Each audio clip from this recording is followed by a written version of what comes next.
Give me 5 minutes of your time and I'll share something about life, God, and the Bible. The number 3 is prominent in John 21. First, the reason Jesus appears to his disciples for the third time by standing at the shore and cooking some breakfast for them when they return from an empty night of fishing.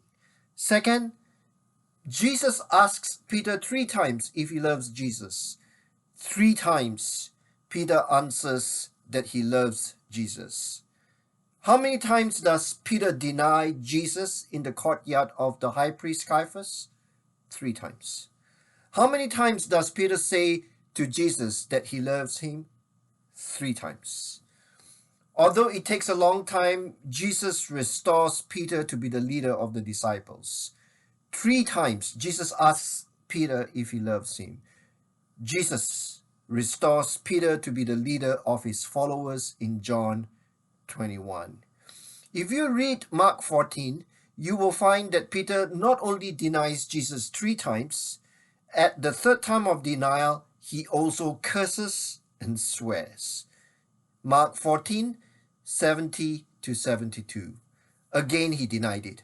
After a while, those standing near said to Peter, "Surely you are one of them, for you are a Galilean." He began to call down curses, and he swore to them, "I don't know this man you are talking about." Immediately the rooster crowed the second time.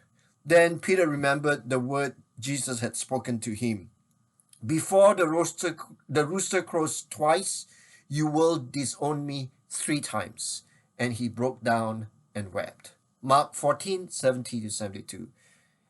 If there is hope for Peter, there is also hope for us.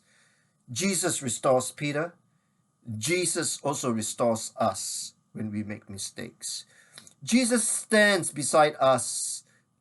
Jesus stands beside us and ask us questions so that he restores us to serve him.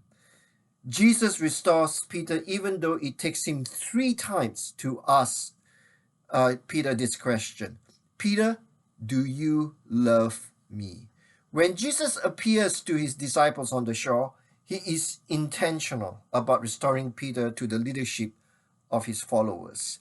Peter will figure prominently in the first 12 chapters of the book of Acts, which is the next book after the Gospel of John in the New Testament. Jesus is also intentional about making sure that John witnesses his account of restoring Simon Peter so that he can record it in the Gospel of John. This is how John records Jesus' third time of asking the question.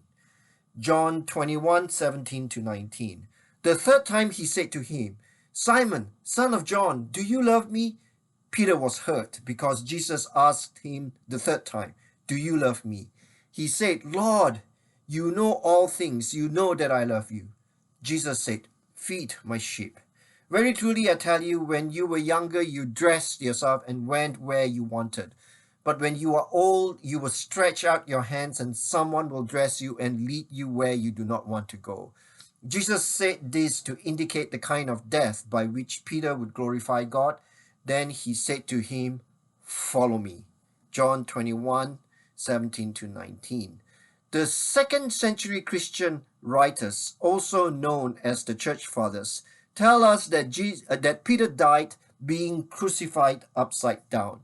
Most of them tell us that Peter went to Rome and was crucified upside down by the Emperor Nero. At the end of the first letter from Peter, 1 Peter, this is what Peter says. 1 Peter 5 verse 13. "She who is in Babylon, chosen together with you, sends you her greetings. So does my son Mark." Most Bible students tell us that Babylon is the code name for Rome, and Mark is the person who wrote the Gospel of Mark. The Church Fathers tell us that Peter spent the last years of his life in Rome, telling his stories of Jesus to Mark. The Gospel of Mark, therefore, is believed to be Peter's account of the stories of Jesus. If there is hope for Peter, there is also hope for us. Amen.